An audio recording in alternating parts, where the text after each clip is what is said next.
And the next item, sir, is a letter that will be transmitted to the United Nations explaining that we are withdrawing from the Paris Climate Treaty.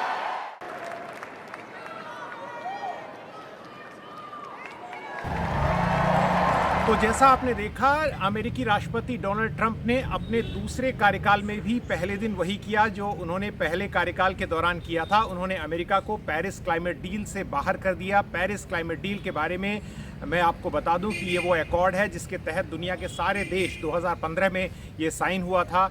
Global warming को नियंत्रित रखने की कोशिश कर रहे हैं, अपने अपने प्रयास कर रहे हैं, लेकिन अमेरिका को इससे बाहर करके डोनाल्ड ट्रंप ने अपने इरादे एक बार फिर से जता दिए हैं। वो समझते हैं कि अमेरिका को लूटने का विकासशील देशों का, चीन जैसे देशों का, भारत जैसे देशों का और दूसरे देशों का अमेरिका की संपत्ति, अमेरिका के क्लाइमेट फाइनेंस के नाम पर अमेरिका से पैसा लूटने का एक धंधा है। ये खुली भाषा में कहते हैं। ट्रंप ने जो तरीका अपनाया है बिल्कुल पूरी तरह से अपने देश को इससे बाहर करने का, उसके दूरगामी परिणाम होंगे।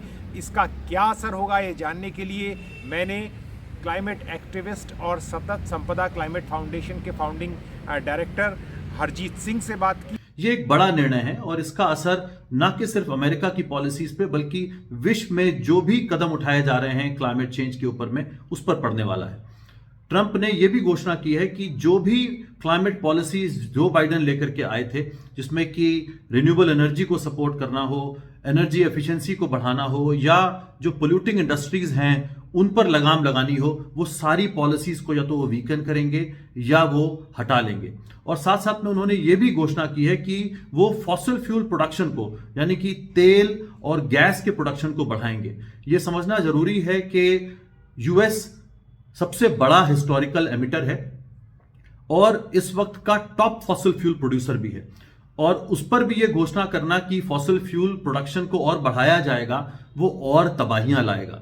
हम ये जानते हैं कि फॉसिल फ्यूल से ही ग्लोबल वार्मिंग हुई है और जो क्लाइमेट चेंज हुआ है, जो आज हम तबाहियां देख रहे हैं, चाहे वो बढ़े हुए चक्रवात हों, चाहे सूखा हो, चाहे वाइल्ड फायर्स हों, जिसका असर हमने न कि सिर्फ भारत में देखा है बल्कि जो कैलिफोर्निया में फायर्स हुई उसके पीछे भी क्लाइमेट चेंज का हाथ था। वो सब जानते हुए फॉसिल फ्यूल प्रोडक्शन को बढ़ाना और पेरिस एग्रीमेंट से विड्रॉ करना और यहां तक कि ये तय होना कि अब अमेरिका कोई भी क्लाइमेट फाइनेंस प्रोवाइड नहीं करेगा, इसका असर पूरी दुनिया पे पड़ेगा और खास तौर से उन गरीब देशों पे जिन्होंने क्लाइमेट एक्शन प्लान्स तो बनाए हैं, जो तबाहियों से जूझ रहे हैं, रिन्यूएबल एनर्जी की तरफ जाना चाहते हैं, लेकिन उनके पास में ना तो फाइनेंस है ना टेक्नोलॉजी है।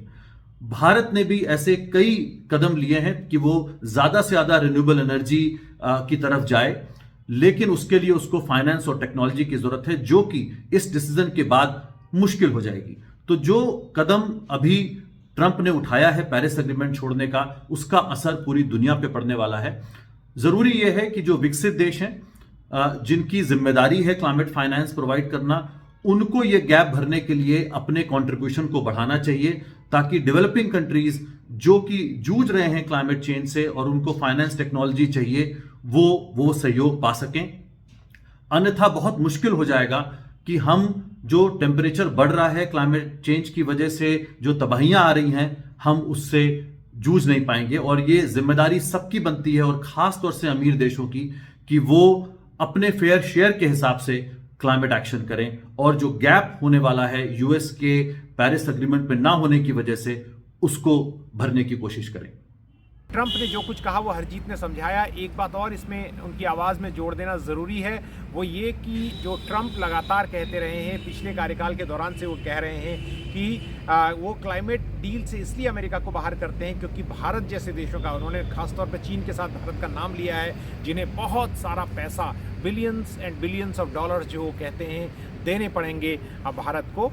ये सरासर झूठ है। ऐसी कोई मदद भारत को विकसित देशों से, खासतौर से अमेरिका की ओर से क्लाइमेट फाइनेंस के रूप में नहीं मिली है। भारत अपनी लड़ाई ज़्यादातर खुद लड़ रहा है और इस लड़ाई में बाकू के बाद और स्पष्टता आ गई है। बाकू सम्मेलन जो पिछले साल के अंत में हुआ था, बाकू सम्मेलन के बाद कि भारत एक बड़ा देश है, दुनिया का तीसरा सबसे बड़ा ग्रीन हाउस गैस एमिटर है, इसलिए भारत अपनी जो है खुद मदद करेगा, उसको किसी की मदद क्लाइमेट फाइनेंस के नाम पर उम्मीद नहीं है।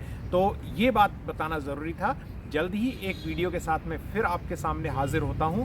तब तक के लिए नमस्कार। लेकिन इतना ज़रूर आपसे अपील करना चाहूँगा कि अगर इस वीडियो को आपको पसंद आया तो लाइक बटन ज़रूर दबाएं और इसे शेयर करें ताकि दूसरे लोगों को भी इसके बारे में जानकारी मिल सके।